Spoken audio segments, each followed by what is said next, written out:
In today's video, we'll join Barbara O'Neill to explore gut health, a key factor that plays a significant role in overall well-being. You may not realize it, but the microorganisms in our gut are the key to maintaining balance and health.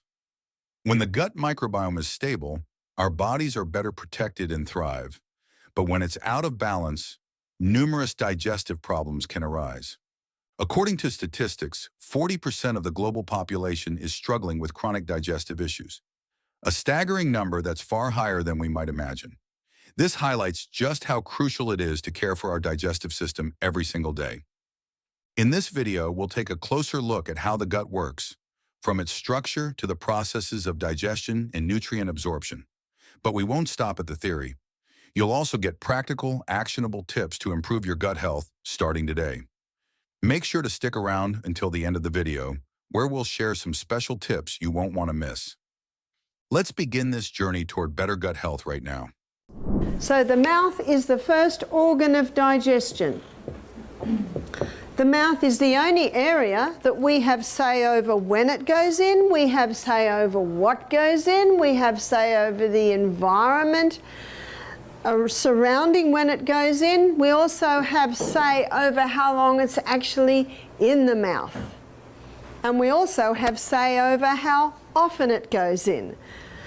So this is basically the only area that we have total say over. The mouth's pH is an alkaline pH. And there are only two food groups that are broken down in the mouth. A lot of people don't even realize that anything starts its breakdown in the mouth. The enzyme that's released in the mouth that breaks down starch is called ptyalin. And ptyalin is what's often called a salivary amylase. The salivary amylase breaks down starch. It doesn't totally break it down. As you'll see as we go down the journey, it begins the breakdown. When children are born, they have no teeth and they have no salivary amylase. And the first teeth children have when they're, or develop, usually at around the age of 7, 8, 9, 10 months, 11, 12 months of age, are 4 top teeth and 4 bottom teeth. And those teeth are called milk teeth. Do you know why? That's all baby should have, is milk. But it's also taste time. That's a good time to let your baby have a stick of celery to have a little suck on. Maybe a little bit of apple in a net bag to have a suck on. Maybe a little bit of cucumber to suck on. Maybe a little bit of steamed bean to suck on. It's taste time. And when baby is slowly introduced to food like that, it gives their gut time to adjust to the new flavorings coming in. The next teeth that come through are the molars. Now the molars come through back here. Molars grind. And when the molars are fully through, then ptyalin is released by the glands in the mouth, and ptyalin breaks down starch. You see, what we grind, that is your grains. So until the molars are there, baby should not have any grain. And what's the first food that mothers are told to give baby as a rule? Cereal, pure starch. And when it goes into the baby's mouth, it usually comes straight out.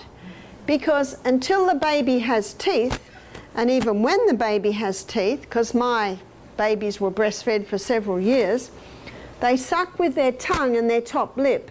That comes down. So when this slop, you know, the pharynx goes in, baby automatically goes like that. And you know what happens to the pharynx? It pops straight out the mouth again because of that action. So the mother scoops it up and puts it back in again. Have you ever seen mothers do it? Scoop it up, put it back in. It defies reason to me. It just defies reason. You know, children should not be eating till they can sit, till they can feed themselves, until they've got teeth to chew it with. And when children are given slop, you know, they can get to even 3, 4, 5 and they won't eat anything unless it's slop. But when children are given solid food, like what I was saying, when they can sit and suck on it, their little teeth at the front make little chews. From the discussion so far, it's clear that the mouth plays a vital role in the digestive process. As the first point of contact for food, it is also the only place where we have full control over what enters our bodies. With its alkaline pH, the mouth begins the breakdown of starches with the help of salivary amylase, preparing food for the next stages of digestion in the stomach and intestines. This underscores the importance of chewing thoroughly, not just to mechanically grind food, but also to activate enzymes and optimize digestive efficiency. For young children, the development of baby teeth is crucial as they begin to explore new foods. However, it's essential to ensure that the foods introduced are suitable for their stage of tooth and enzyme development. This careful approach protects their still developing digestive system and lays a strong foundation for gut health in the future. With this understanding, we can now delve into another equally important aspect of digestion in the mouth, the role of enzymes in breaking down saturated fats. Despite their unique properties, saturated fats also begin processing in the mouth, thanks to lingual lipase. Let's take a closer look at this fascinating process. So it is starch that begins its breakdown in the mouth as long as you've got all your molars. The other food is a saturated fat. Saturated fat begins its breakdown in the mouth. Saturated fat is a combination of short and medium chain fatty acids. And underneath the tongue there are sublingual glands, and they release lingual lipase. And lingual lipase is the enzyme that breaks down the saturated fat. So saturated fat is unique in that the breakdown begins in the mouth. That's the only digestion that happens in the mouth. But something very important also happens in the mouth, and that's chewing. We've got teeth for a reason. In the mouth, digestion begins with the breakdown of starches and saturated fats, setting the stage for the rest of the digestive process. Starches are broken down by salivary amylase, while saturated fats undergo their initial digestion through lingual lipase released by the sublingual glands beneath the tongue. This unique process highlights the mouth's critical role in initiating digestion. However, digestion in the mouth is not limited to enzymatic activity. Chewing is equally vital. Proper mastication not only breaks down food mechanically, but also ensures thorough mixing with saliva, activating enzymes, and preparing food for efficient processing in subsequent stages. From here, the partially digested food moves to the stomach, where the environment changes dramatically. Unlike the alkaline conditions in the mouth, the stomach operates in an acidic environment, which plays a pivotal role in digestion. Let's explore how this acidic environment activates specific enzymes, protects the body from harmful microbes, and further processes food, particularly proteins, in preparation for absorption. So the stomach is the next organ of digestion, and the stomach is not an alkaline environment, it is an acid environment, and it's very important that it be an acid environment. You see, the folds that line the stomach are like this, and they are lined with gastric glands, and 2/3 of those gastric glands release mucus. And what that does is that provides a thick mucosa wall protecting the stomach about what is released in here. Now what's released here is pepsinogen, and the other enzyme that's released there is hydrochloric acid. Now in an acid environment, pepsinogen and hydrochloric acid unite to release pepsin. And pepsin is the enzyme that breaks down protein. So the only food that's broken down in the stomach is protein, and it's broken down by pepsin. Hydrochloric plays a very important role. You see, hydrochloric acid not only unites with pepsinogen to release pepsin that breaks down the protein, but hydrochloric acid is antifungal, antibacterial.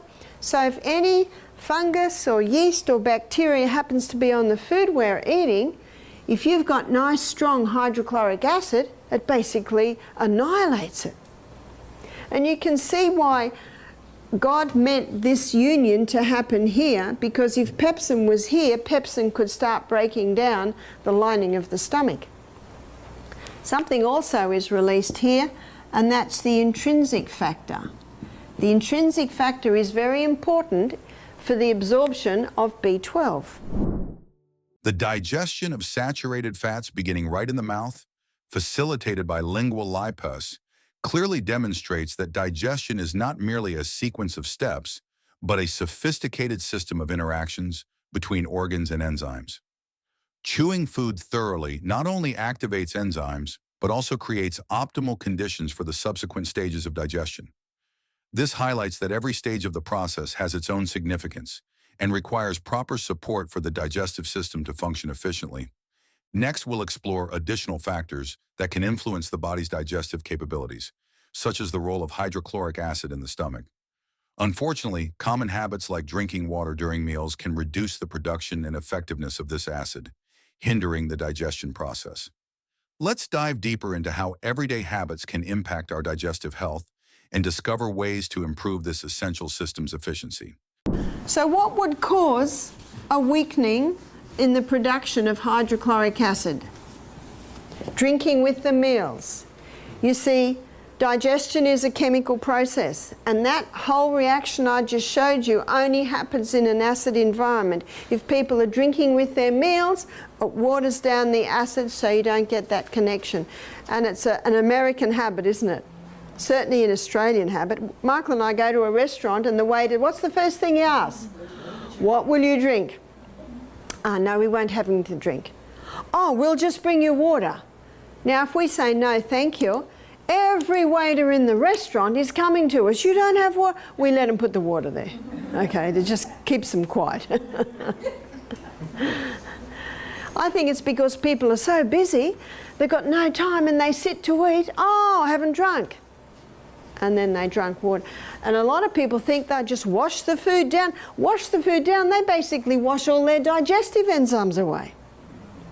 We should be stopping water ideally half an hour before the meal, resume about an hour and a half after the meal. That hour and a half allows time for those digestive enzymes to start their breakdown. If someone's thirsty after a meal, by all means have a mouthful. But large fluid with the meal will water it down. Also, when people are eating every couple of hours, you see, we have one stomach. And that stomach, there's much research to prove this, that one stomach takes 3 to 4 hours to digest. And then that stomach loves a 1 hour rest. Protecting and optimizing the acidic environment in the stomach is absolutely crucial for effective digestion. The habit of drinking water during meals can weaken the necessary levels of hydrochloric acid, preventing the body from digesting food efficiently and disrupting the breakdown process. The stomach requires adequate time to complete its work before the food transitions to the next stage. Therefore, maintaining healthy eating habits and allowing the stomach to rest between meals are vital for the overall functionality of the digestive system. And then we move through and come to the first part of the small intestine, which is called the duodenum. And the duodenum has 2 main organs that are emptying into it. Notice we've got the liver here, the gallbladder. The gallbladder is a reservoir for bile, and that bile duct comes down, connects with the neck of the pancreas and empties into the duodenum.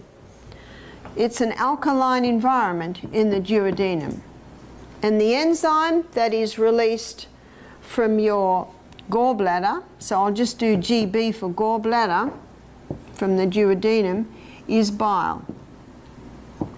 And bile is an enzyme that breaks down long-chain fatty acids, so this is your unsaturated fats. So a lot of those fats are vegetable fats, you know, found in your nuts and your seeds. From the duodenum, the pancreas also releases some enzymes in there. And the pancreas releases pancreatic lipase. And pancreatic lipase does the final breakdown of the unsaturated fats. They're the long-chain fatty acids. So bile starts it, pancreatic lipase finalises it. The pancreas also releases pancreatic amylase. And remember, ptyalin is a salivary amylase, so the amylase salivary amylase ptyalase starts the digestion, put on hold in the stomach, comes to the duodenum, and pancreatic amylase finalises the starch digestion. What's also released in the pancreas is trypsin. And trypsin is the enzyme that finalises protein digestion. So protein digestion is begun in the stomach and finalised in the duodenum under trypsin and chymotrypsin. So these are two enzymes that break down protein. As food leaves the stomach and enters the duodenum, the digestive system transitions into a critical phase where supporting organs like the liver, gallbladder, and pancreas work together to ensure nutrients are broken down as efficiently as possible. The duodenum acts as a processing center, not only receiving food from the stomach, but also activating a variety of powerful digestive enzymes. Unsaturated fats, commonly found in vegetable oils, seeds, and nuts, begin breaking down with bile from the gallbladder before pancreatic lipase from the pancreas completes the process. Starches, initially broken down in the mouth, are further digested by pancreatic amylase, while proteins, which start their journey with pepsine in the stomach, are finalized with the help of trypsin and chymotrypsin in the duodenum.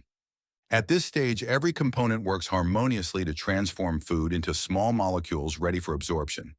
However, this is only part of the process.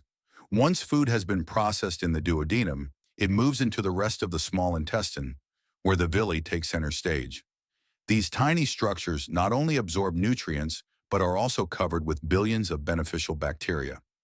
These microorganisms not only complete the digestion process, but also play a critical role in protecting the body by blocking harmful pathogens and toxins from entering.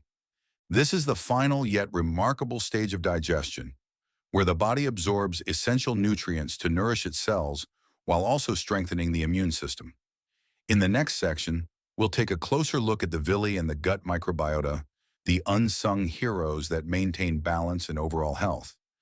Their collaboration not only ensures efficient digestion, but also profoundly impacts the entire body, from daily energy levels to the ability to fight off illnesses.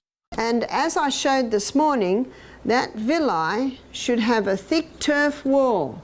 And that thick turf wall around it is made out of mostly Lactobacillus acidophilus and Bifidobacterium. There are trillions of microbes in there, but they're the two main ones, and from them most of them are made. And these bacteria is responsible for the final breakdown, the final touches of digestion. They're particularly important for the release of the B vitamins. That bacteria is also important for the absorption of your nutrients across and into the blood. And of course this villi has capillary networks all through it. Thick turf wall, those microbes are responsible for protecting the blood, wrong colour, protecting the blood against harmful pathogens that might be in the gut. And those microbes are responsible for nourishing the cells that line the gastrointestinal tract. No wonder I call it the grand finale of digestion. The thick protective layer surrounding the villi, formed by beneficial bacteria such as Lactobacillus acidophilus and Bifidobacterium, is the key to efficiently processing and absorbing the final nutrients into the bloodstream. However, their role extends beyond digestion. These bacteria create a protective barrier that prevents pathogens and toxins from entering the body while simultaneously nourishing the cells lining the digestive tract, ensuring that the gut remains healthy and functional. Caring for and maintaining the balance of this microbiota is not only critical for digestion, but also profoundly impacts overall health. When the microbiota is disrupted, the protective barrier weakens, leading to serious issues such as nutrient malabsorption, inflammation of the intestines, and even an increased risk of chronic diseases. It's no wonder health experts often refer to this as the final and remarkable stage of digestion, where the efficiency of nutrient absorption shapes your overall well-being. But how can we determine if our digestive system is healthy or compromised? This is a complex question, as symptoms can sometimes be subtle and easily overlooked. To gain a clearer understanding, let's examine a real-life case of someone living with irritable bowel syndrome, IBS, a common yet often misunderstood condition. This story will help identify the signs of an unstable digestive system and offer practical solutions to restore and enhance gut health. How do you know if the gut's working right? Let me give you a story of a man that came to our health retreat with his wife. He was 68, his wife was 67. I said, "What is your reason for coming to our retreat?" He said, "I'm here to accompany my wife." I said, "Right." I said, "How many bowel movements do you average a day?" Because I did a health assessment on him. He said 6. I said, "Oh, that's a lot." He said, "Yes, I've got irritable bowel." I said, "Oh, are you on medication?" "Yes," and he listed the anti-inflammatories and the cortisones. He said, "Yes, recently the doctor said I can do no more for you." I said, "Oh." And then I looked at what he ate.